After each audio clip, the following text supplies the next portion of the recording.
Welcome நேயர்களே. நீங்க பார்த்து என்ஜாய் பண்ண போற இந்த ஷோ நம்ம ஸ்டுடியோ 6. இது கூலா கொஞ்சம் சினிமா. வழக்கமா பாத்தீங்கன்னா ஒரு மூவி டீம் நம்ம ஷோக்கு வரும் அண்ட் அவங்க கிட்ட அந்த படத்தை பத்தி பல விஷயங்களை ஜாலியா நம்ம பேசுவோம். பட் இன்னைக்கு ஷோ ரொம்பவே வித்தியாசமா இருக்க போது. ஏன்னா வித்தியாசமான நிறைய விஷயங்கள் உங்களுக்காக லைன் அப் ஆயிருக்கு. அதுல முதல்ல பார்க்க போறது சமீபத்துல ரிலீஸ் ஆகி பியூட்டிஃபுல்லான ஒரு ஓப்பனிங் கொடுத்த ஒரு படத்தை பத்தி. ஸோ படம்னு சொன்னோன்னே இது ஒரு விமர்சனமா இருக்கும் நீங்க எதிர்பார்க்க தேவையில்லைங்க. ஏன்னா இந்த படத்துல இருந்து நம்மளுக்கு ரொம்ப பிடிச்ச விஷயங்கள், நம்மளை வந்து ரொம்ப கவர்ந்த விஷயங்கள் தான் இன்னைக்கு உங்க கூட நான் ஷேர் பண்ணிக்க போறேன். ஸோ அந்த வகையில இப்ப நம்ம முதல்ல பார்க்க போறது எந்த படத்தை பத்தின்னு பாத்தீங்கன்னா குக்கு.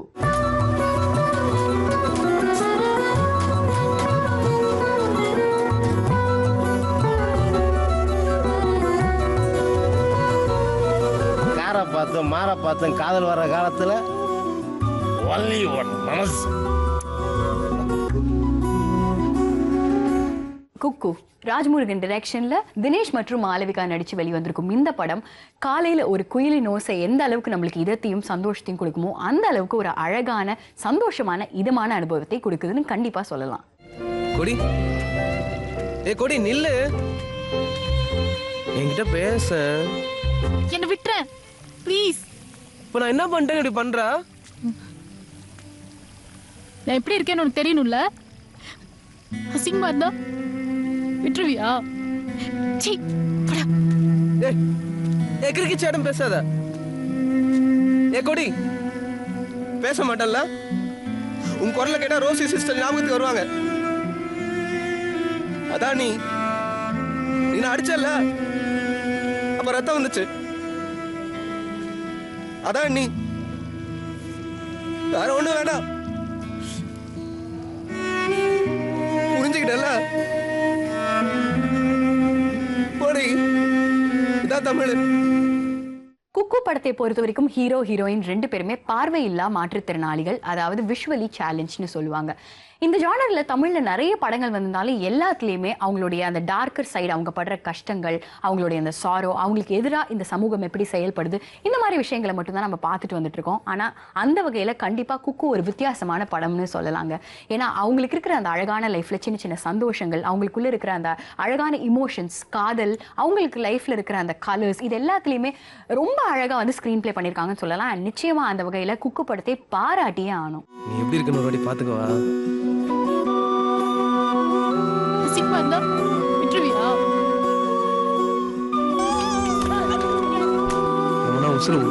படத்துக்கு மியூசிக் பண்ணிருக்கிறாரு music director Santhosh Narayanan. And இந்த படத்துல தமிழாக நடிச்சிருக்கும் ஹீரோ தினேஷ் ஒரு ஸ்டேஜ் சிங்கரா வராரு. அண்ட் முக்கியமான ஒரு விஷயம், இந்த படத்துல அவர் ஒரு பெரிய இளையராஜா ஃபேன். அதனாலேயே அவரோட ஸ்டேஜ் ஷோஸ் எல்லாத்துலயுமே நிறைய இளையராஜா பாடல்கள் பாடுறாரு. அது ரொம்பவே ஒரு சூதிங்கான ஒரு விஷயமா இருக்குன்னு சொல்லலாங்க. ஏன்னா இளையராஜாவோட பாடல்களை இந்த படம் முழுக்க நம்ம நிறைய கேட்கலாம். அண்ட் இந்த படத்துக்கு RR, அதாவது ரீ ரெக்கார்டிங் இளையராஜா சாரே பண்ணியிருந்தா எந்த அளவுக்கு நம்ம எல்லாருக்குமே ரொம்ப டச்சிங்கா இதமா இருந்திருக்குமோ அதுக்கு இணையா சந்தோஷ் நாராயணன் பியூட்டிஃபுல்லா ரீ ரெக்கார்டிங் பண்ணியிருக்காரு. அண்ட் இந்த விஷயத்துல மியூசிக்லயும் வந்து இந்த படம் ரொம்ப அழகான ஒரு படம்னு நம்ம பாராட்டியே ஆகணும். எத்தனையோ மெட்டுகளில் இளையராஜா என்னை தொட்டது போல் தொட்டு விட்டாள் அழகு ரோஜா. பெத்தவளும் கட்டுகிற புடவை வாசம், அதை ஒத்ததுதான் பெண்ணவளின் புதிய நேசம். ஒத்தி வச்சா அந்த புள்ள குண்டு மல்லி நெஞ்சுக்குள்ள.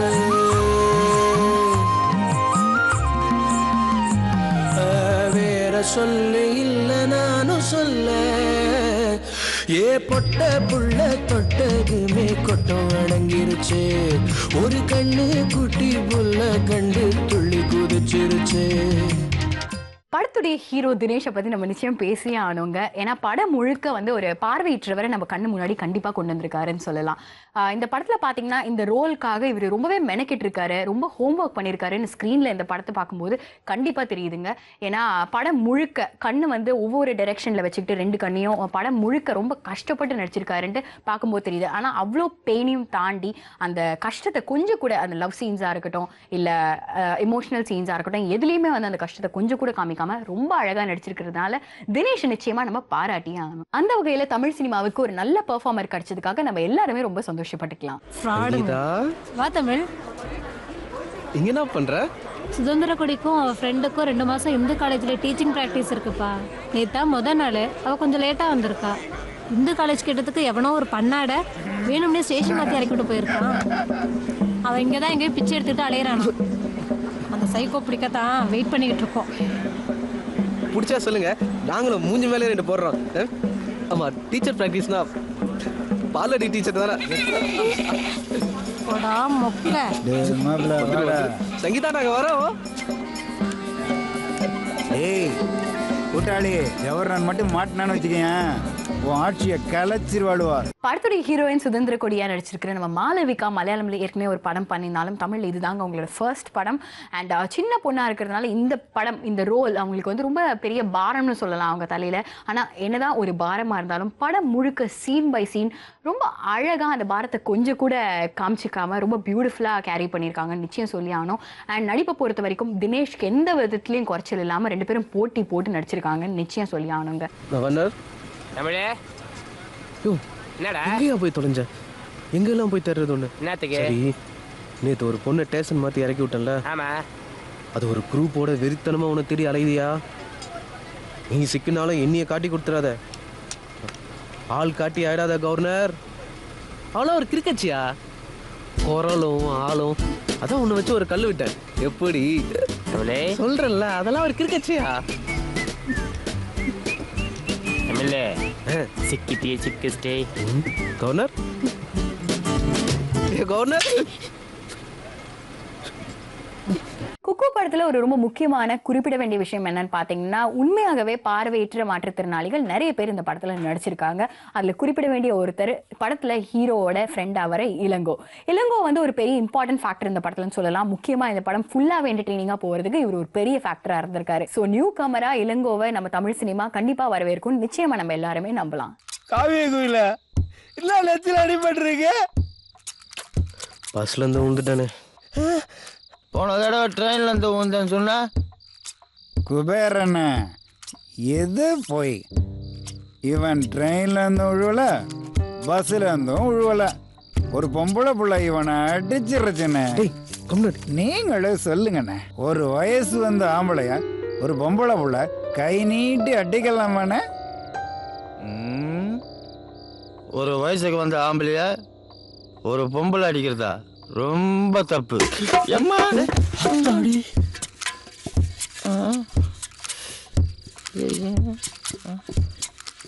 ஏய் போடி, சாப்பாடு எடுத்து வச்சு தூங்குங்கடி. எந்த அண்ணினா? ஏன் சவுண்டை வச்சு நீயே சொல்றது? மீடியம் பார்த்து பார்த்தா 2வது அண்ணியா இருக்குன்னு நினைக்கிறேன். கிட்டத்தட்ட படத்துல எல்லாருமே புதுமுகங்கள். இந்த படத்தை பொறுத்த வரைக்கும் யதார்த்தத்துல இருந்து விலகி ஒரு ஆக்ஷன் சீக்வன்ஸோ இல்ல குத்துப்பாடலோ இல்ல காமெடிக்குன்னு தனி ட்ராக்கோ இல்ல டபுள் மீனிங்கோ எங்கேயுமே கிடையாதுங்க. ஆனா இந்த அளவுக்கு கமர்ஷியலா தேவையான விஷயங்களை தாண்டி இந்த படம் பெரிய ஹிட் கொடுத்துருக்குன்னு சொல்லி ஆகணும். அண்ட் இன்னொரு முக்கியமான விஷயம் என்னன்னு பாத்தீங்கன்னா, படத்துடைய ஸ்டார்டிங்ல இருந்து எண்டு வரைக்கும் எல்லாருமே தியேட்டர்ல வந்து ஸ்கிரீனை மட்டுமே ரொம்ப மெய்சில் எடுத்து பார்க்க வச்சிருக்கிற படம் குக்குன்னு சொல்லலாம். இந்த அளவுக்கு அழகான dialogues and screenplay direction பண்ணதுக்காக நிச்சயமா டைரக்டர் ராஜ்முருகன் ஒரு பெரிய சல்யூட் சொல்லி ஆகணும். சொற்களிலே வித்தகராம் கண்ணதாசன், அவள் தொட்டதனால் ஆகிவிட்டேன் வண்ணதாசன். முக்கனியில் சக்கரையாம் அவளின் பேச்சு, அது உள்ளத்திலே செய்திடுதே கொடுங்கோளாச்சு. இப்படி நான் இன்னும் சொல்ல சிந்தனையும் ஓடவில்லை.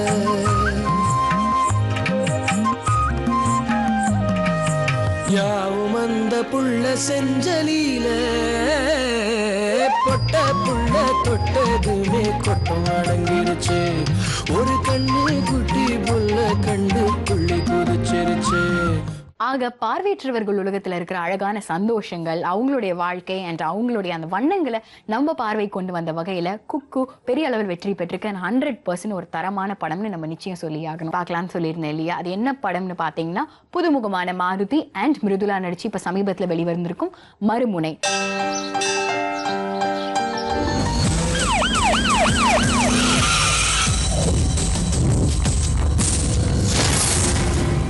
லவ் கம் த்ரில்லர் 2 அழகான ஜானரையும் மிக்ஸ் பண்ணி வந்திருக்கிற படம் தான் மறுமுனை. அண்ட் இந்த படத்துடைய ஸ்டோரியில் என்னென்ன, எதுக்கு மறுமுனைன்னு இந்த படத்துக்கு பேர் வச்சிருக்காங்கன்னு டைரக்டர் மாரிஷ் என்ன சொல்றாருன்னு பார்க்கலாம். மறுமுனை தலைப்பிலே கதை சொல்ல ட்ரை பண்ணியிருப்போம்.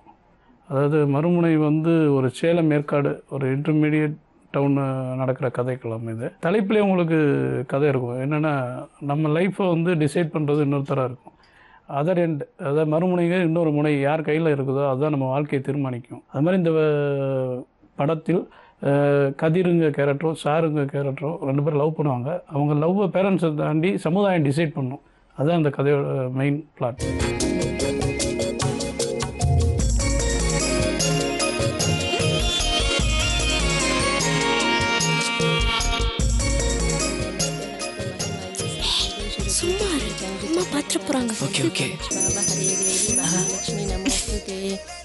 வாங்கிக்கங்க. சீக்கிரமே உனக்கு கல்யாணம் நடக்கணுமா? ஆமா ஆமா, உன் வாக்கு பழிக்க போதுமா? சீக்கிரமே கல்யாணம் தான் இல்ல? படத்துடைய ஹீரோவான புதுமுகம் மாருதி எப்படி இந்த படத்துக்குள்ள வந்தாரு அண்ட் இந்த படத்துல அவரோட ரோல் எப்படி அண்ட் இவங்க 2 பேரும் அதாவது ஹீரோ ஹீரோயின்குள்ள இருந்த அந்த அழகான கெமிஸ்ட்ரியை பத்தி என்ன சொல்றாருன்னு பார்க்கலாம். நான் பேசிக்காக ஒரு விஷுவல் கம்யூனிகேஷன் ஸ்டூடெண்ட். அதை முடிச்சுட்டு யார்கண்ணன் சார், விக்ரமன் சார் கிட்ட அசிஸ்டண்ட்டாக ஒர்க் பண்ணிட்டு இருந்தேன். ஸோ அப்போ ஒரு அஸ்ட்ராலஜர்னால என்னை ஆக்டராக தான் வருவேன்னாங்க. ஸோ அந்த லைனில் இறங்கி நான் நிறைய ப்ராக்டிஸ்லாம் பண்ணிகிட்டு இருந்தேன். அப்போ என் அங்கிள் தான் எம்பிஎல் ஃபிலிம்ஸ், அவங்க பிஎல் பாபுவும் சுபும் அவங்க சொன்னாங்க இந்தமாரி நம்ம படம் பண்ணலான்னு சொன்னாங்க. சரி நாங்கள் எல்லாம் ஜாயின் பண்ணி படம் பண்ணலான்னு சொல்லிட்டு நிறைய கதை கேட்டோம். ஒரு 20-25 கதைக்கு மேலே கேட்டோம். கடைசியாக மேரேஜ்குமார் சாரை ஆர்ட் டைரக்டர் சார் ராஜா கூட்டிகிட்டு வந்தாங்க. கதை கேட்டேன். ரொம்ப வித்தியாசமான ஒரு ஸ்க்ரீன் ப்ளே வந்தது. இன்ட்ரோல் பிளாக்கே எனக்கு ரொம்ப பிடிச்சிருந்தது.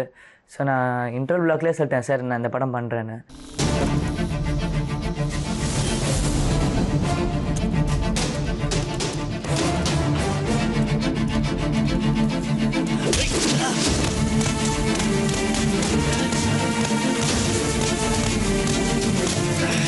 படத்தை பார்க்கும்போது மெஜாரிட்டி ஆஃப் த ஸ்டோரி ஏற்காடுல ஷூட் பண்ணியிருக்காங்கன்னு தெரியுது. ஸோ ஏற்காடுல ஷூட் பண்ணும்போது என்ன மாதிரி சேலஞ்சிங்கான விஷயங்கள் எல்லாம் இவங்க சந்திச்சாங்க அண்ட் எப்படி இருந்தது அந்த எக்ஸ்பீரியன்ஸ்னு ஹீரோயின் மிருதுலா என்ன சொல்றாங்கன்னு கேட்கலாமா? மறுமுனை படத்தோட பேக்ட்ராப் ஃபுல்லாமே சேலம் அண்ட் ஏற்காடில் நடக்கிற மாதிரி தான். சேலம் அண்ட் ஏற்காடு நிறையா படத்தில் வந்திருக்கு. பட் மறுமுனையில் என்ன டிஃப்ரென்ஸ் அப்படின்னா, நிறையா படத்தில் வராத locations like very deep forest, private forests அதிலெல்லாம் போய் ஷூட் பண்ணாங்க. இது வரைக்கும் யாருக்குமே பெர்மிஷன் கொடுக்காத இடங்களை போய் ஷூட் பண்ணதுனால ஒரு நியூ எக்ஸ்பீரியன்ஸாக இருந்தது. குறிப்பிட்டு சொல்லணுன்னா தேர்ஸ் பிளேஸ் ஒரு 1000 feet ஃபால் இருந்தது. ஒரு சூசைட் பாயிண்ட் மாதிரி அந்த இடம். மேலேருந்து நின்று பார்த்தா 1000 feet இருக்கணும். அதுக்கு எட்ஜில் நின்றுட்டு ஒரு ஷாட் வச்சுருந்தாங்க. ரொம்ப ரொம்ப பயமாக இருந்தது. பட் பயத்தை காமிக்காமல் ஏதோ ஒரு எந்தூசியாசமில் போய் முடிச்சிடணும் அப்படின்ட்டு முடிச்சுட்டு வந்துட்டு ஈவினிங் ரூமில் உட்காந்து யோசிச்சப்போ தான், ஓ மை காட் இவ்வளோ ரிஸ்கியான ஒரு இடத்துக்கு போய் பண்ணியிருக்கோமே அப்படின்னு தோணுச்சு. ஸோ நிறைய ஷாட்ஸ் அது மாதிரி. இந்த ஷாட் எனக்கு பயமாக இருந்தாலும் ஹீரோ அண்ட் டைரக்டர் அவங்கெல்லாம் எனக்கு மேலே ரிஸ்க் எடுத்து நிறையா ஷார்ட்ஸ் இருந்தாங்க. There was a wood house, climax sequence ஃபுல்லாக ஒரு வுட் ஹவுஸில் இருந்தது. அண்ட் அதெல்லாம் ரொம்ப கஷ்டப்பட்டு எடுத்த சீக்வன்சஸ்.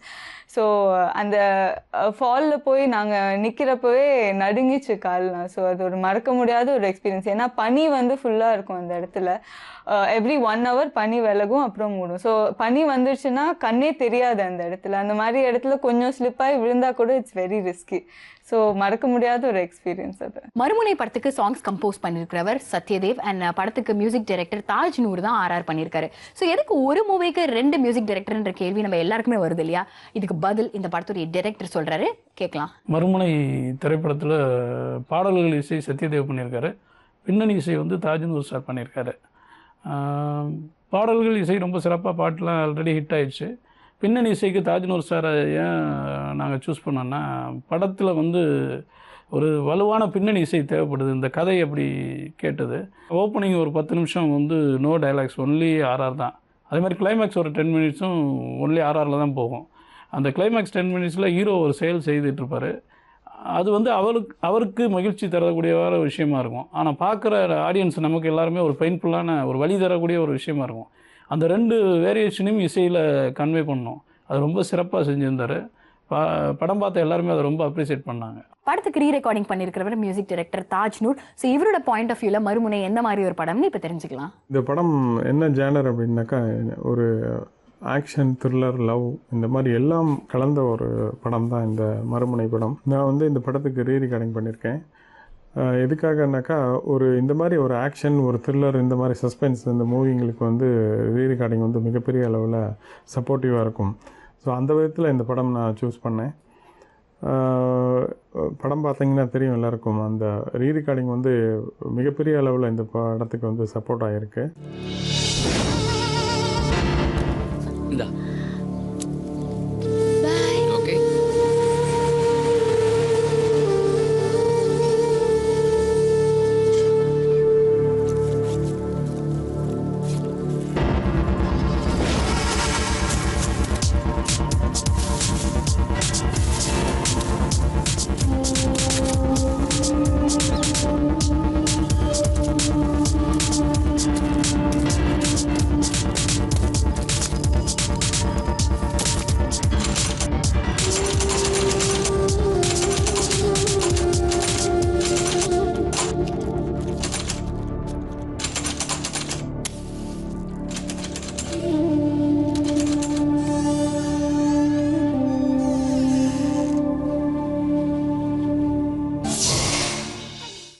பார்க்கும்போது லொகேஷன் செலக்ட் பண்றதுக்கு ரொம்பவே இந்த டீம் மெனக்கட் இருக்குன்னு நல்லாவே தெரியுதுங்க. ஸோ இந்த படத்துடைய ஷூட்டிங் எக்ஸ்பீரியன்ஸ் எப்படி இருந்தது அண்ட் அந்த செலெக்ஷன் ப்ராசஸ், லொகேஷன் டிசைட் பண்ண அந்த ஃபுல் ஜேர்னி எப்படி இருந்ததுன்னு இந்த படத்துடைய சினிமாட்டோகிராஃபரான மிஸ்டர் புனகை வெங்கடேஷன் என்ன சொல்றாருன்னு பார்க்கலாம். ஃபர்ஸ்ட் எனக்கு ஸ்கிரிப்ட் சொல்லும் போது பார்த்தீங்கன்னா ஒரு த்ரில்லர் அண்ட் லவ் ஸ்கிரிப்ட் சொன்னார். வந்து அது சொல்லும் போது எனக்கு வந்து பார்த்திங்கன்னா ஒரு பயங்கர எக்ஸைட்மெண்ட். என்னென்னா வந்து அது வந்து பேசிக்காக அந்த ஃபோட்டோகிராஃபி ஸ்கோப் உள்ள ஸ்கிரிப்ட் வந்து அது சொல்லும் போது பேக்ட்ராப் நாங்கள் செலக்ட் பண்ணோம். செலக்ட் பண்ணால் தான் முதல்ல வந்து டைரக்டர் வந்து கொடைக்கானல் அந்த மாதிரி பிளான் பண்ணார். அப்புறம் வந்து பாபு சார் வந்து இந்த மாதிரி ஏற்காடில் பியூட்டிஃபுல் லொக்கேஷன்ஸ் இருக்குது, யாருமே இன்னும் இன்டீரியராக உள்ளே போய் யாரும் பண்ணல, ஸோ நம்ம ஏற்காடு ஃபஸ்ட் நம்ம பார்ப்போம், அதுக்கப்புறம் ஃபர்தராக டிசைட் பண்ணிக்கலாம்னு சொன்னாங்க. சரி சார் ஏற்காடு பார்ப்போம்னு சொல்லிட்டு நானும் டைரக்டர் எல்லாம் ப்ரொடியூசர்லாம் போய் பார்த்தோம். நான் அவரோட ஸ்கிரிப்ட்டுக்கு என்ன ஃபீல் பண்ணி வச்சுருந்தாரோ எக்ஸாக்டாக எங்களுக்கு அங்கே இருந்துச்சு. வந்து ஏற்காட்டில் போயிட்டு வந்துன்னா யூஸ்வலாக நாங்கள் போகாமல் மற்ற இடத்துல ரொம்ப இன்டீரியராக உள்ள போய் பார்த்தோம். அவங்க ரொம்ப அமேசிங்கான லொக்கேஷன்ஸ் எல்லாம் இருந்தது. பர்டிகுலர் ஒரு லொக்கேஷன் நான் சொல்லி ஆகணும். வந்து ஒரு 1000 feet ஹைட் உள்ள ஒரு லொக்கேஷனை போய் நாங்கள் செலக்ட் பண்ணோம். வந்து அது என்ன ஒரு சீக்வன்ஸ், ஒரு இம்பார்ட்டன்ட் சீக்வன்ஸ் படத்தில் வந்து ஹீரோயின் வந்து சூசைட் பண்ணுற மாதிரி ஒரு சீக்வன்ஸ். அங்கே இடத்துல ரொம்ப ஒர்க் பண்ணுறது ரொம்ப டிஃபிகல்ட்டாக இருந்துச்சு எங்களுக்கு. வந்து அங்கே போய்ட்டு அதுவும் தாண்டி ஒரு 40 feet கிரேனு கொண்டு போய் அங்கெல்லாம் ஷார்ட்ஸ் எல்லாம் எடுத்திருக்கோம். வந்து மிக பிரமாதமாக வந்திருக்கு. யங் சூப்பர் ஸ்டார் சிலம்பரசனுக்கும் மறுமுனைக்கும் ஒரு சின்ன லிங்க் இருக்குன்னு சொல்லியிருந்தேன் இல்லையா? அது என்னன்னு பார்த்தீங்கன்னா, நம்ம சிம்பு இந்த படத்தில் ஒரு பியூட்டிஃபுல்லான பாடல் பாடியிருக்காரு. ஸோ இந்த பாட்டு பாடுறதுக்கு அவர் எப்படி கமிட் ஆனார் அண்ட் இந்த டீமுக்குள்ள அவர் எப்படி வந்தாருன்னு இந்த படத்துடைய காஸ்ட் அண்ட் க்ரூ என்ன சொல்கிறாங்கன்னு பார்க்கலாம். சிம்பு வந்து ஒரு பாட்டு பாடியிருக்காரு, பெண்ணே பெண்ணே அப்படிங்கிற song. It's music directed by Satyadev. Song வந்துட்டு it's a very beautiful song. நான் ட்ராக் கேட்குறப்போ எனக்கு வந்து I like the words very much. ஏன்னா எதுவும் ஒரு எக்ஸ்ட்ராவெகண்டான வேர்ட்ஸ் லிரிக்ஸ் இல்லாமல் த சாங் வந்து அப்படியே ஒரு நேச்சுரலான ஒரு காமன் பர்சன் வந்து வாட் தேல் feel about their girl friend அப்படிங்கிற மாதிரி ஒரு சாங்காக தான் இருந்தது. அந்த சாங் பற்றி இன்னொரு ப்ளஸ்னால் சிம்பு சார் பாடினது. Simbu sir and Chinmayi ma'am ரெண்டு பேரும் they're like amazing singers and they very nice in what they do. So Simbu sir வந்து ஃபார் அன் அப்கமிங் டீம் எனக்கு ரொம்ப சந்தோஷமாக இருந்தது. ஏன்னா என்னோட ப்ரீவியஸ் மூவி வல்லினம்ல கூட அவர் ஒரு சாங் பாடியிருக்காரு, மாமன் மச்சான் ஃப்ரெண்ட்ஷிப். அண்ட் இந்த மூவிலையும் பெண்ணே பெண்ணேங்கிற song and it is my duet song with the hero. So ரொம்ப சந்தோஷமாக இருந்தது தட் கண்டினியூயிங் அண்ட் ஒரு ஹாப்பி ஃபீலிங். ஏன்னா இவ்வளோ பெரிய ஒரு பர்சன் இன் தி இண்டஸ்ட்ரி எங்களை மாதிரி ஒரு அப்கமிங் டீமுக்கு வந்து இந்த சாங் பாடி கொடுத்தது வந்து it's a great source of encouragement. So thank you Simbu sir, இந்த ஆப்பர்ச்சுனிட்டி நான் எடுத்துக்கிறேன் உங்களை தேங்க் பண்ணுறதுக்கு.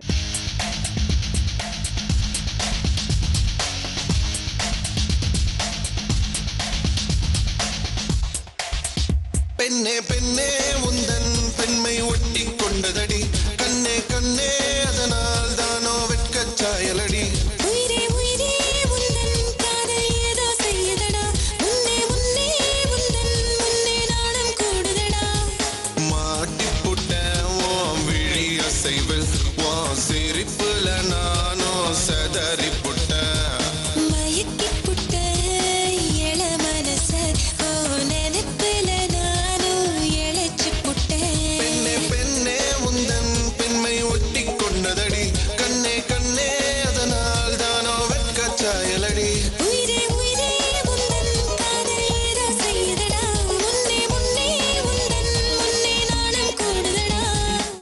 ஹீரோயின் காம்பினேஷன்ல இவங்க 2 பேரும் சேர்ந்து நடிச்ச ஃபர்ஸ்ட் சீன் என்ன அண்ட் இவங்க 2 பேருக்குள்ள எப்படி அந்த இன்ட்ரோடக்ஷன் நடந்ததுன்ட்டு ஆக்டர் மாருதி சொல்றாரு, கேளுங்க. ஃபர்ஸ்ட் டே அவங்கள பார்க்கும்போது எனக்கு கொஞ்சம் நர்வஸ் ஆயிடுச்சு. ஏன்னா ஃபர்ஸ்ட் டேவே வந்து ரொமான்ஸ் சீன் வச்சுருந்தாங்க. பட் அவங்க ஒரு டிஸ்டன்ஸில் உட்காந்துருந்தாங்க, நான் இந்த சைடு உட்காந்துட்டு இருந்தேன்.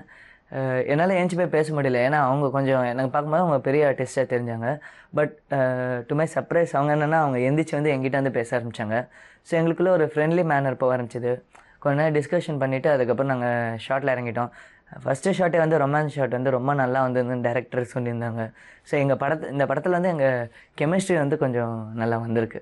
மொத்தத்தில் மறுமுனை ஸ்டார்டிங்லேருந்து எண்டு வரைக்கும் ஒரு ஃபுல் ஸ்ட்ரெச் சூப்பர் என்டர்டெய்னிங்கான படம்னு சொல்லலாம். வாழ்க்கை தான் ஒரு ரஃப் நோட்டு, சின்ன போட்டு அதுல செஞ்சு ஓட்டு, மூழ்கி போனா கொஞ்சம் லாசு, அது கரைய சேர்ந்தா நீதான் பாசு.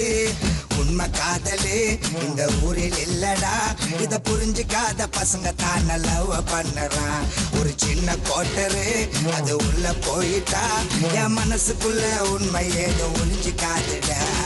வாழ்க்கை தான் ஒரு ரஃப் நோட்டு, சின்ன போட்டு அதுல செஞ்சு ஓட்டு. ஓகே, ஸோ இப்போ நம்ம ஷோவோட எண்டுக்கு வந்தாச்சு. இன்னைக்கு 2 வித்தியாசமான படங்கள், குக்கு ஒரு பார்வை பார்த்தோம் அண்ட் அதே மாதிரி மறுமுனை படத்தை பற்றி அந்த டீம் மெம்பர்ஸ்லாம் என்ன சொன்னாங்கன்னு பார்த்து நீங்கள் எல்லாருமே ரொம்ப என்ஜாய் பண்ணியிருப்பீங்க. ஸோ மொத்தத்தில் இது ஒரு ஃபன் ஃபில்லிங் எபிசோடாக அமைஞ்சிருக்கும்னு நிச்சயமாக நான் நம்புகிறேன். பட் அடுத்த வாரம் ஒரு சூப்பரான டீம் நம்ம செட்டுக்கு வர போகிறாங்க. அவங்க கூட அந்த படத்தை பற்றி நிறைய விஷயங்கள் நம்ம பேச போகிறோம். அதுக்கு முன்னாடி it's me Deepika signing off. Take care, see you, bye bye. இது ஸ்டுடியோ 6 கூலா கொஞ்சம் சினிமா.